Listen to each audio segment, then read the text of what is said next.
आज की कहानी का शीर्षक है एक शाम अचानक। मई का महीना था। गर्मी की छुट्टियां शुरू हो रही थी। स्कूल कॉलेज बंद हो रहे थे। मैं भी गर्मी की छुट्टियों में अपने घर कोलकाता चली आई थी।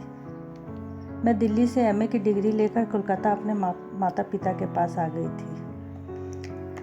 मेरे पिता बैंक में अफसर थे और माँ कॉलेज में हिंदी की प्रोफेसर थी। मेरी एक छोटी बहन है और एक छोटा भाई। वो दोनों भी अपनी पढ़ाई में लगे हुए हैं। छुट्टियां होने के कारण सभी घर में ही थे। माँ की भी छुट्टियां थी और भाई बहन भी घर में ही थे। मैं 2 साल के बाद कोलकाता आई थी। इस बार छुट्टियां बड़े मज़े में कट रही थी। मुझे कोलकाता आए 5-6 दिन हो गया था। फिर मैं एक शाम अपनी सहेली अनीता के घर चली गई। मैं और अनीता बचपन की सहेलियाँ थीं। मैंने और अनीता ने बचपन में एक साथ पढ़ाई की थी और हम लोग बीए तक एक साथ थे। उसके बाद मैं दिल्ली चली गई और अनीता ने अपनी पढ़ाई कोलकाता में ही जारी रखी। इतने दिनों के बाद मैं और अनीता एक दूसरे से मिलकर बहुत खुश थे। कुछ समय मैं अनीता के घर में रही। उससे और उससे परिवार वालों से मिलकर मैं वह घर वापस चली आई। एक शाम अनीता मेरे घर आई और उसने मुझसे कहीं बाहर घूमने जाने को कहा। मैं भी तैयार हो गई। मैं और अनीता गंगा घाट की तरफ चले गए। गंगा घाट मेरे घर से 10 मिनट की ही दूरी पर था।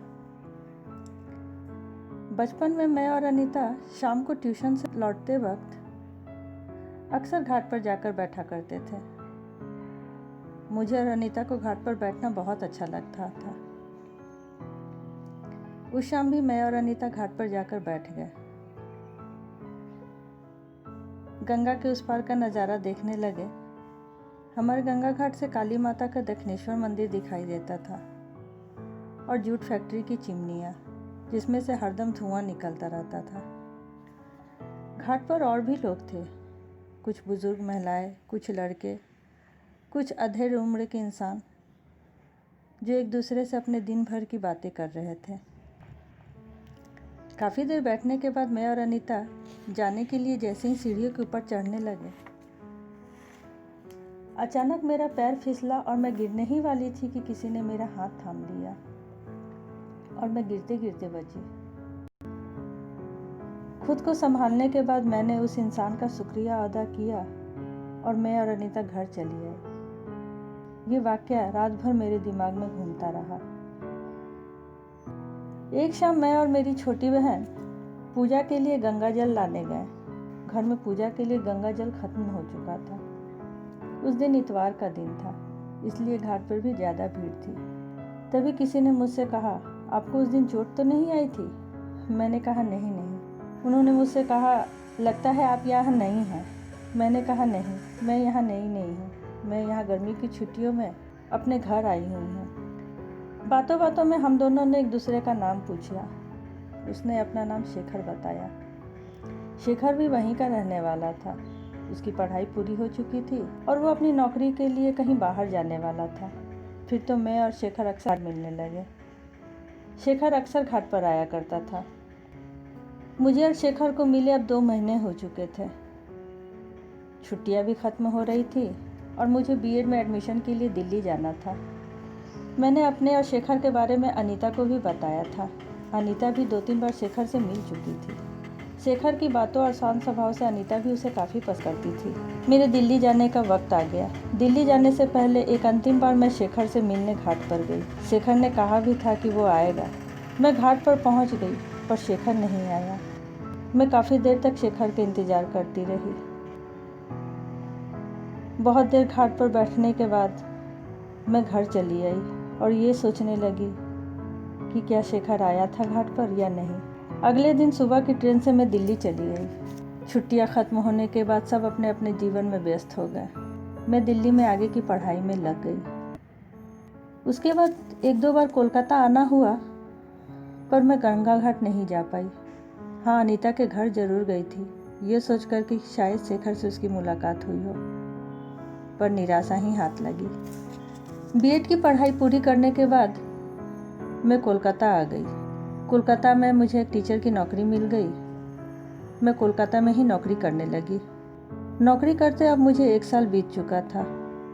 शादी के लिए मेरे माता पिता भी मुझ पर दबाव देने लगे थे, पर मैं ये बोलकर टाल जाती कि मैं कौन सा भागी जा रही हूँ। एक दिन स्कूल की तरफ से मुझे दिल्ली जाना था सेमिनार के लिए। मुझे 2 दिन के लिए दिल्ली जाना था। मेरे साथ मेरी एक सहयोगी शिक्षिका भी थी। फिर मैं और मेरी सहयोगी शिक्षिका 2 दिन के लिए हम लोग दिल्ली चले गए। हम लोग सेमिनार में पहुँचे और वहाँ और भी स्कूल के शिक्षक और शिक्षिकाएं आए हुए थे। वहाँ अच्छी खासी भीड़ थी। सब स्कूल के शिक्षक शिक्षिकाओं से परिचय होने के बाद हम लोग डिनर करने लगे। डिनर करते करते मेरी नज़र एक नौजवान पर पड़ी जो सूट बूट पहने, आंखों पर पतली फ्रेम का चश्मा लगाए हुए था। उसने हाथों में कोल्ड ड्रिंक्स का गिलास पकड़े हुए एक कोने में खड़े था। मैं उस इंसान को लगातार देखने लगी। दरअसल मैं अपने शक को यकीन में बदलना चाहती थी। तभी मैंने एक शिक्षक से पूछा, वो इंसान कौन है? तब उसने मुझसे कहा, अरे ये तो हमारे सेमिनार के ऑर्गेनाइज़र हैं, शेखर। मैंने कहा, शेखर? कहीं ये वही शेखर सिन्हा तो नहीं? उन्होंने कहा, हाँ ये वही है। मैं इसी उधेड़-बुन में थी कि शेखर के पास जाऊं या ना। तभी किसी ने मुझसे पूछ लिया, अरे शिप्रा, तुम यहाँ कैसे? मैंने नज़र उठाया तो सामने शेखर खड़ा था। तब मैंने हाल चाल पूछे बिना ही ये पूछ लिया, शेखर तुम उस दिन घाट पर क्यों नहीं आए? मैंने बहुत देर तुम्हारा इंतज़ार किया। शेखर भी जवाब देने के लिए तैयार खड़ा था। उसने कहा, नहीं शिप्रा, ऐसी बात नहीं है। उस दिन मैं घर से निकलने ही वाला था कि अचानक मेरी माँ की तबीयत बिगड़ गई और उन्हें तुरंत अस्पताल ले जाना पड़ा। माँ 6-7 दिन तक अस्पताल में ही रह गई और उनके साथ मुझे भी रहना पड़ा। तुम्हें तो पता ही है कि भैया भाभी बाहर रहते थे। उन्हें कोलकाता आने में वक्त लग गया। माँ को डिस्चार्ज कराने के बाद मैं उन्हें घर ले आया। उसके बाद मैं अक्सर घाट पे जाया करता था, ये सोच कर कि तुमसे या अनीता से मुलाकात हो जाए, पर हर साल निराशा ही हाथ लगती। फिर मैं भी अपने काम के सिलसिले में दिल्ली आ गया। मैं अब तक शेखर को कितना गलत समझती रही। इसके लिए मैंने शेखर से माफ़ी भी मांगी। शेखर ने कहा, नहीं शिप्रा, इसमें तुम्हारी कोई गलती नहीं है। तुम्हारी जगह कोई भी होता तो यही सोचता। फिर सेमिनार ख़त्म होने के बाद शेखर ने मुझसे होटल छोड़ने के लिए कहा। उसने कहा, शिप्रा, तुम्हें होटल छोड़ दूँ? मैंने मना किया, पर शेखर की जिद के आगे मुझे हाँ करनी पड़ी। शेखर ने मुझे और मेरी सहयोगी शिक्षिका को होटल छोड़ाया। शेखर को बाय बोलने से पहले मैंने कहा, शेखर, कल सुबह की ट्रेन से मैं कोलकाता लौट रही हूँ। शेखर ने ट्रेन का टाइम पूछा। मैंने बता दिया। शेखर स्टेशन पर मिलने भी आया था। मैं शेखर से मिलकर बहुत खुश थी। ट्रेन पर चढ़ने के बाद मैं शेखर से बात कर ही रही थी कि अचानक शेखर ने मुझसे कहा, शिप्रा, तुमसे एक बात कहनी है। मेरे आंखों में एक चमक सी आ गई। शेखर ने कहा, शिप्रा, 2 महीने हुए मेरी शादी हो गई। शेखर ने कहा, मुझे मेरी माँ की जिद के आगे मुझे झुकना पड़ा। मैं वहीं खामोश खड़ी रह गई। ट्रेन चल पड़ी और मैं ट्रेन के गेट पर खड़े शेखर को देखती रही। शेखर अब भी वहीं खड़ा था। आज मुझे दिल्ली से लौटे 3 महीने हो गए थे।